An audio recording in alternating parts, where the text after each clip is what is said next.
Hello, my name is Phil Pereira, and I'm the Emergency Ultrasound Coordinator at the New York Presbyterian Hospital in New York City. And welcome to Soundbites Cases. In this Soundbites module, entitled Part 2 of Bedside Ultrasound of the Gallbladder, we're going to go further on to our discussion of gallbladder sonography.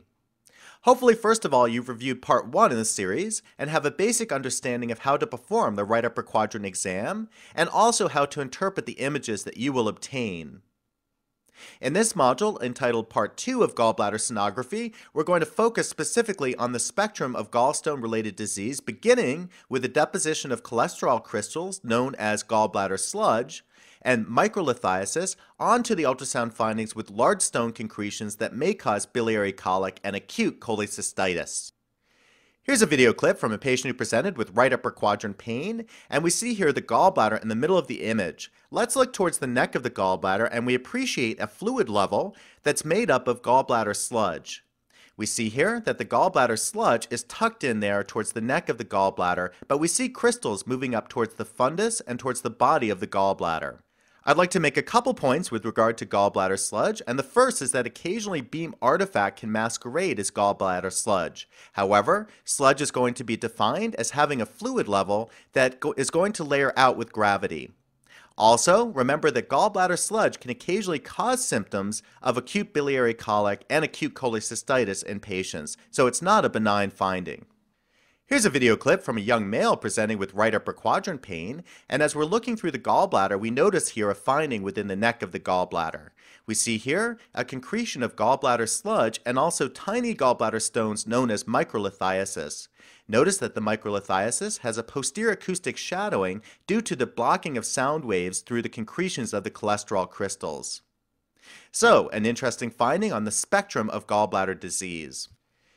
Here's another video clip, again from a male presenting with right upper quadrant pain, and what we see here is a gallbladder in the middle of the image, and notice the layering out of multiple small stones on the back wall of the gallbladder. We see the characteristic appearance of a gallstone here. Notice it has a hyperechoic or bright appearance, and we can see shadows coming off the back as the sound waves can't permeate the hard cholesterol crystals. Here's a still image showing the classic appearance of an impacted stone at the gallbladder neck. Here we're looking through the lateral intercostal view, so we get a nice long axis view of the gallbladder. We can see here a gallstone that's located within the neck of the gallbladder. Notice that it has the classic bright or hyperechoic appearance, and we see the hard shadow, the blackout of sound waves posterior to the gallstone. Interestingly enough, as we rolled the patient around and inspected the gallstone failed to move, showing that it was impacted and the cause of the patient's biliary colic. Here's a video clip showing an impacted stone at the gallbladder neck, again taken from that lateral intercostal view that gives us those great long axis views of the gallbladder. We see the liver to the top of the image and the gallbladder inferior to the liver. Towards the neck of the gallbladder, we see a white hyperechoic gallstone, and we see the classic posterior acoustic shadowing. As we mentioned in Module 1, it's always important to look at the gallbladder in two orientations. Here we've moved the patient into the left lateral decubitus position, and we're looking from the subcostal plane. Again, we see the gallbladder stretched out inferior to the liver, and within the neck of the gallbladder we see the hyperechoic bright gallstone, and notice also the posterior acoustic shadow. As we press down on this gallbladder, the patient had a lot of pain, confirming a sonographic Murphy's sign. Here we're going to change the orientation of the probe into a short axis configuration. The probe is located in the subcostal plane with a marker over towards the patient's right. Thereby we're cutting the gallbladder into cross sections so the gallbladder will appear as a circle on the ultrasound screen. We see here a gallstone, that hyperechoic area within the gallbladder lumen, and again the posterior acoustic shadowing confirming the presence of a gallstone. Here's a video clip taken from an elderly patient with acute right upper quadrant pain.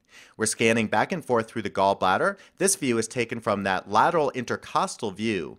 And we see here the presence of multiple shadowing gallstones within the lumen of the gallbladder. So the end result of cholesterol deposition within the gallbladder forming multiple stones within the gallbladder lumen. And we can see here as we scan back and forth the multiple hyperechoic foci with a posterior acoustic shadow.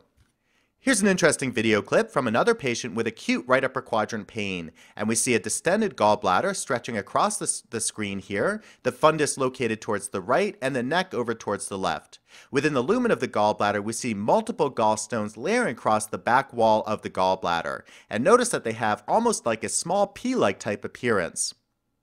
And we can see also the posterior acoustic shadowing as we scan back and forth through the gallstones. So, multiple gallstones within a distended gallbladder. A sonographic finding that can be seen with a gallbladder that's completely filled with stones and in a contracted state is the wall echo sign. And here we see an example of the wall echo sign, long axis to the left and short axis view to the right. What we see here is the gallbladder filled with stones, and all we see is the anterior wall of the gallbladder, the echo from the concretion of stones, and the shadow off the back of the stones making the sign.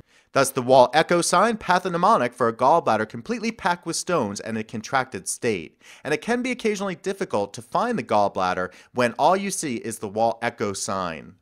One potential pitfall on performance of right upper quadrant sonography is that occasionally a loop of bowel may come right up against the wall of the gallbladder and be mistaken for a gallstone. Let's take a look at two video clips that show the difference between these two appearances. In the video clip to the left, we see a loop of bowel that's right up against the posterior wall of the gallbladder.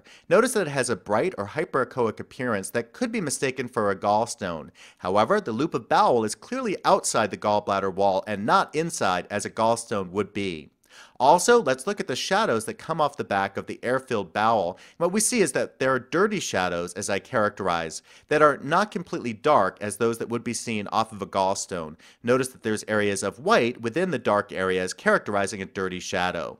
Let's take a look at the video clip to the right, and what we see here is an impacted gallstone at the neck of the gallbladder. Notice that it has a hyperechoic appearance that shadows, and that the gallstone is clearly within the lumen of the gallbladder. And we see the shadow that comes off the back is a clean shadow, completely dark, without those light areas that characterize air shadows. My conclusion points for this Soundbites module going over part 2 of bedside ultrasound of the gallbladder. Hopefully through this module you now understand the ultrasound imaging findings in the spectrum of gallstone disease that may be seen in patients presenting to the emergency department with abdominal pain. I hope also that you can identify the presence of biliary sludge or microlithiasis that can be seen as the first finding is of deposition of cholesterol crystals, on to the identification of large gallstone concretions. And last, I look forward to seeing you back as Soundbites continues and as we go on to Gallbladder Sonography Part 3 that will focus entirely on the ultrasound findings in acute cholecystitis.